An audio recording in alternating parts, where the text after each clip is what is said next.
하나님 우리 아버지와 주 예수 그리스도로부터 오는 은혜와 평강이 오늘 주일 공동 예배에 참석하신 팔복교회 성도님들과 함께하기를 바랍니다.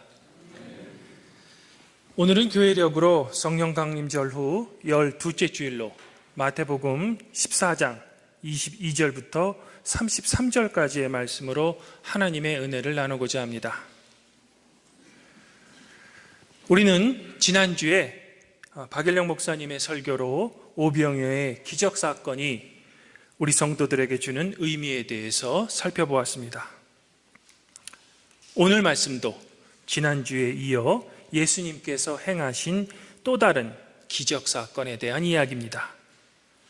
바로 물 위를 걸으신 예수님의 이야기입니다. 오병이어의 사건이 사복음서에 모두 기록된 반면 오늘 말씀은 마태복음과 더불어 마가복음 그리고 요한복음에만 기록되어 있습니다. 다만 마태복음과의 차이가 있다면 마가복음과 요한복음에는 베드로가 물 위를 걸은 이야기는 빠져 있습니다. 성도 여러분, 우리가 오늘 본문의 의미를 살펴보기에 앞서 우리가 먼저 기억해야 할 것이 있습니다. 그것은 예수님께서 진짜 물 위를 걸으셨을까 하는 질문입니다. 즉, 사람이 실제로 물 위를 걷는 것이 가능할까라고 질문하는 것입니다. 그러나 이런 질문은 과학의 영역에 속합니다. 성경은 과학을 이야기하고 있는 것이 결코 아닙니다. 그러므로 우리는 오늘 본문에서 예수님께서 물 위를 걸으셨다는 것을 신앙의 관점에서 바라봐야 할 것입니다. 다시 말해, 어떻게 육체를 입은 예수님께서 물 위를 걸을 수 있는가를 질문하기보다는 예수님께서 물 위를 걸으셨다는 것이 우리 그리스도인들에게는 어떤 신앙의 의미가 있는지를 살펴봐야 한다는 것입니다.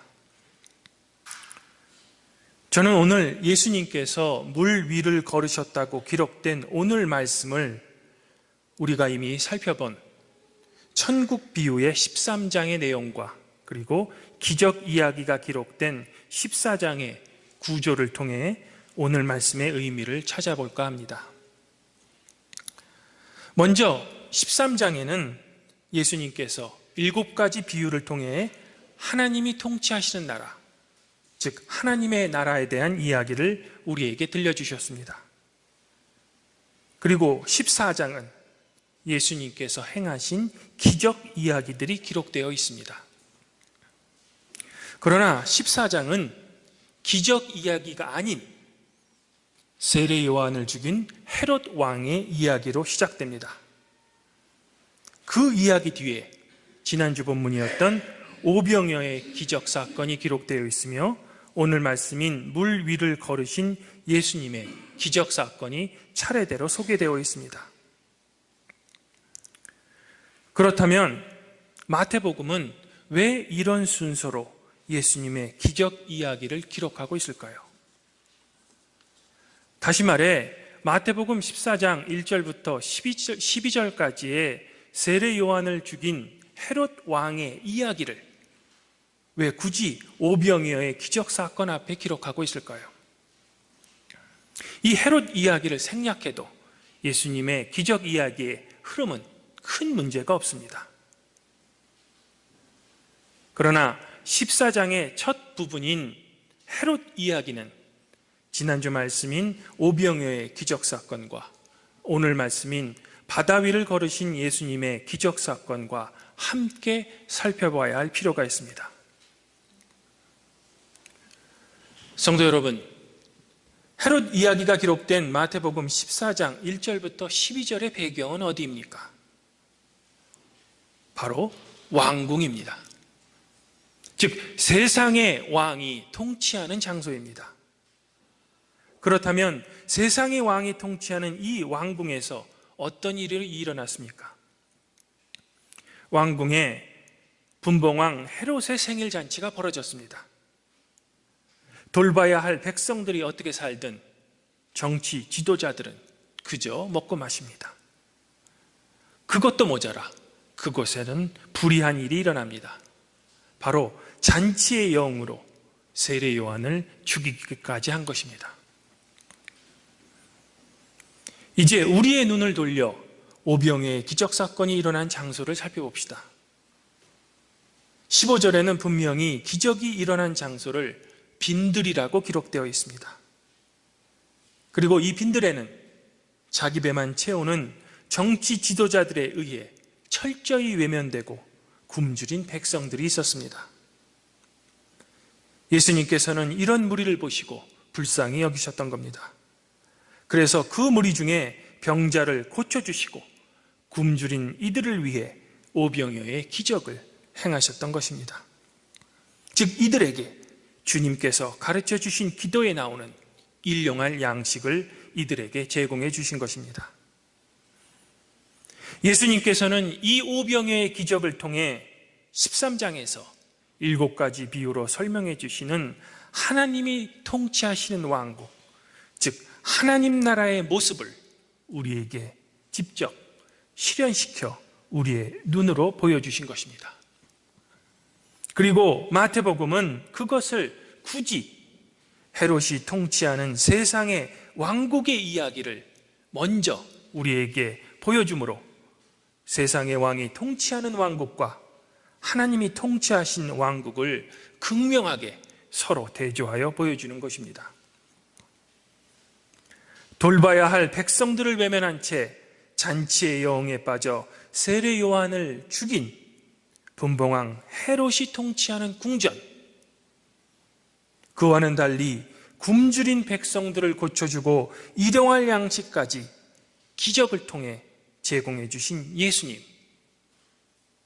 이제 이스라엘 백성은 자신들의 왕을, 즉 자신들의 진정한 왕을 누구라고 생각할까요? 또한 이런 기적을 일으키신 예수님의 정체는 그렇다면 과연 무엇일까요? 바로 이러한 질문에 분명한 대답을 주는 것이 바로 오늘 본문입니다. 더불어 그분이 일하시는 방식에 대해서도 우리 그리스도인들에게 분명하게 알려주고 있는 것입니다. 오늘 말씀에 따르면 예수님께서는 홀로 산에서 기도하시는 동안 제자들은 배를 타고 건너편으로 가는 중에 제자들이 탄 배가 역풍을 만나 풍랑에 시달리게 되었습니다. 이것을 아신 예수님께서는 밤 사경에 물 위를 걸어서 제자들에게 오신 것입니다.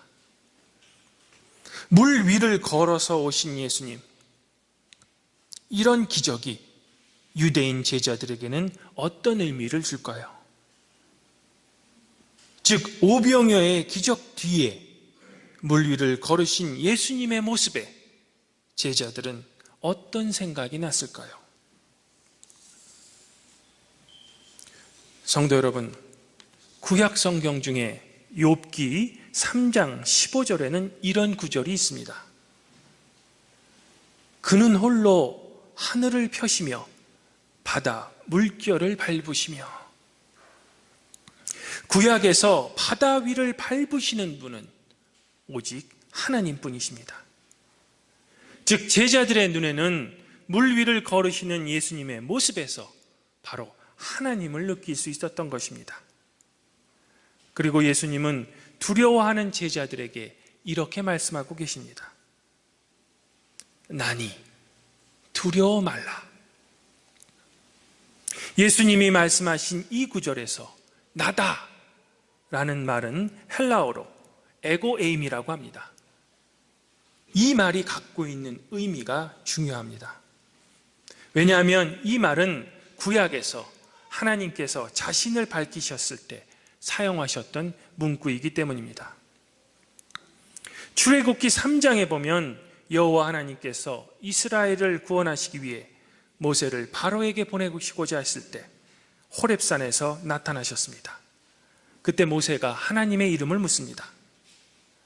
그때 하나님께서는 이렇게 대답해 주십니다. 나는 스스로 있는 자니라.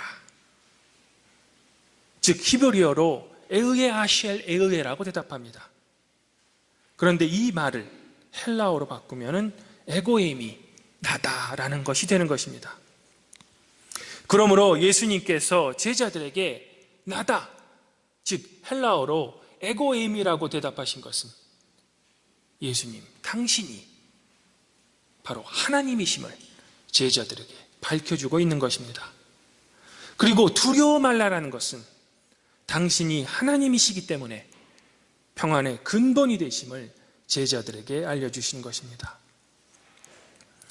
오병이어의 기적으로 무리들을 먹이신 긍휼의 예수님은 바다 위를 걸으시는 기적을 통해 이제 그분의 정체를 제자들에게 밝히 드러내고 계시는 것입니다. 즉, 물 위를 걸으시는 예수님은 바로 하나님 자신이라는 것입니다.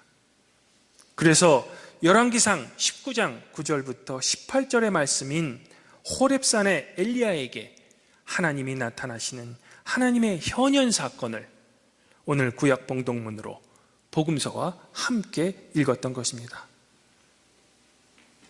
오병이어의 기적을 경험한 제자들은 오늘 기적을 본 이후에야 비로소 예수님께 절하며 진실로 하나님의 아들이로소이다 라는 신앙 고백을 하게 되는 것입니다.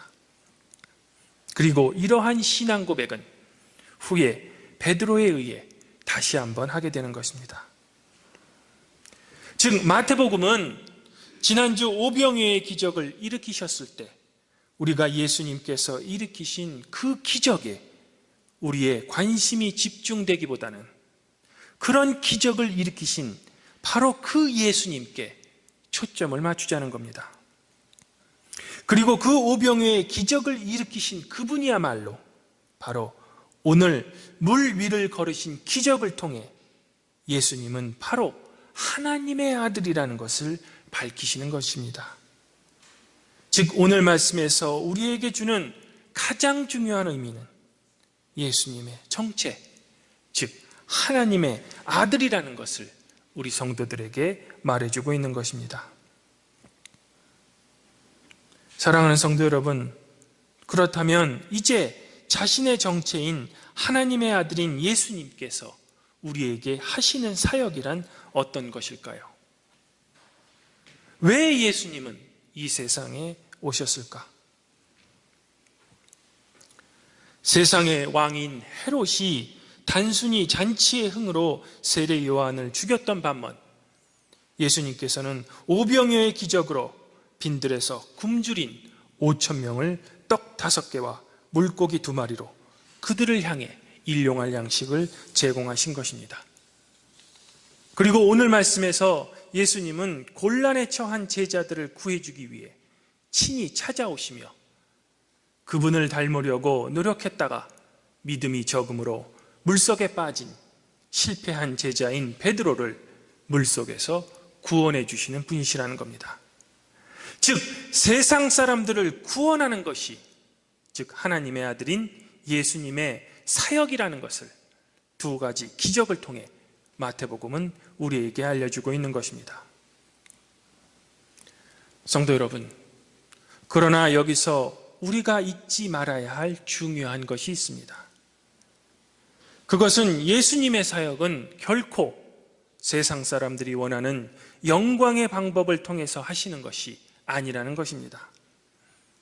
그것을 오늘 말씀에서 우리에게 분명하게 이야기해 줍니다. 오늘 22절에 따르면 예수님은 오병이어의 기적 사건 후에 즉시 제자들을 재촉해서 배를 태워 앞서 건너편으로 가게 하십니다. 여기서 재촉하다라는 의미에는 강요의 의미가 포함되어 있습니다. 즉 예수님께서는 제자들을 강권적으로 무리로부터 떠나보내게 하신 것입니다. 그리고 예수님께서는 몸소 지금 방금 오병이어의 기적으로 배불리 먹인 무리를 보내신 것입니다. 사실 이 무리들은 예수님과 제자들이 배를 타고 갈릴리 호수를 건너오셨을 때 여러 고을로부터 예수님을 걸어서 쫓아왔던 사람들입니다. 그러하기에 이들은 무척 피곤했을 것이며 이런 무리들을 예수님께서는 불쌍히 여기시고 이들에게 오병이어의 기적을 일으키신 것입니다. 그러나 이런 이적 후에 예수님께서는 이제 이들을 급히 돌려보내고 계신 것입니다. 예수님께서는 왜 이렇게 서둘러서 행동하고 계실까? 또 왜 굳이 제자들이 아닌 본인께서 무리를 손수 보내셨을까? 지금 예수님의 행동에는 제자들을 무리로부터 일부러 격리시키려는 의도가 강하게 느껴집니다. 그것도 아주 서둘러서 말입니다. 마태복음에서는 그 이유에 대해 침묵합니다. 그러나 평행 본문인 요한복음을 읽다 보면 그 이유를 우리는 유추해낼 수 있습니다. 제가 오병이어의 사건의 또 다른 평행 본문인 요한복음 6장 14절부터 15절까지의 말씀을 읽어드립니다. 그 사람들이 예수의 행하신 이 표적을 보고 말하되 이는 참으로 세상에 오실 그 선지자라 하더라. 그러므로 예수께서 그들이 와서 자기를 억지로 붙들어 임금으로 삼으려는 줄을 아시고 다시 혼자 산으로 떠나가시니라. 성도 여러분, 요한복음에 따르면 오병이어의 표적, 즉 기적을 경험한 사람들은 이제 열광적으로 예수님을 선지자로 환영하며 억지로 자기들의 왕으로 삼으려 했다는 것입니다. 즉 그들은 예수님을 자신들의 정치적 지도자로 삼으려고 했던 것입니다. 다시 말해 그들은 기적을 일으키신 예수님을 자신들의 방식으로 이해하고 예수님의 사역 또한 자신들의 방식으로 해주기를 원했던 것입니다. 이렇게 예수님을 열광적으로 반응하는 무리들을 제자들은 자신의 두 눈으로 목격했던 것입니다. 어쩌면 이 무리들보다 예수님의 제자들은 더욱더 흥분했을지 모릅니다. 지금 제자들의 앞에 많은 무리들은 예수님께 열광적으로 환호하고 있습니다. 그리고 예수님은 바로 자신들이 모시는 스승이신 것입니다. 이런 예수님을 모시는 제자들 또한, 자신들 또한 백성들로부터 영광과 명성을 얻을 수 있을 것이라고 그들은 흥분했을 것입니다. 성도 여러분, 그러나 예수님께서는 이런 명성을 얻으러 오신 것이 결코 아닙니다. 예수님은 이제 우리가 앞으로 살펴볼 마태복음 16장 13절에서는 자신의 십자가를 지시기 위해 예루살렘으로 본격적으로 향하십니다. 그래서 예수님은 사람들이 당신을 자신의 임금으로 추앙하고 환호했을 때 그들을 과감히 떠나셨던 것입니다. 또한 이러한 이유로 예수님께서는 제자들을 무리들에게서 분리시켜 떠나보내신 것입니다. 제자들을 이대로 무리에게 놔둔다면 이 무리의 반응에 더욱더 동조했을지 모릅니다. 그러하기에 예수님께서는 제자들이 이 무리들에게 물들지 않기 위해 즉시 제자들을 이들에게 분리시켜 강제로 떠나보내게 하신 것입니다.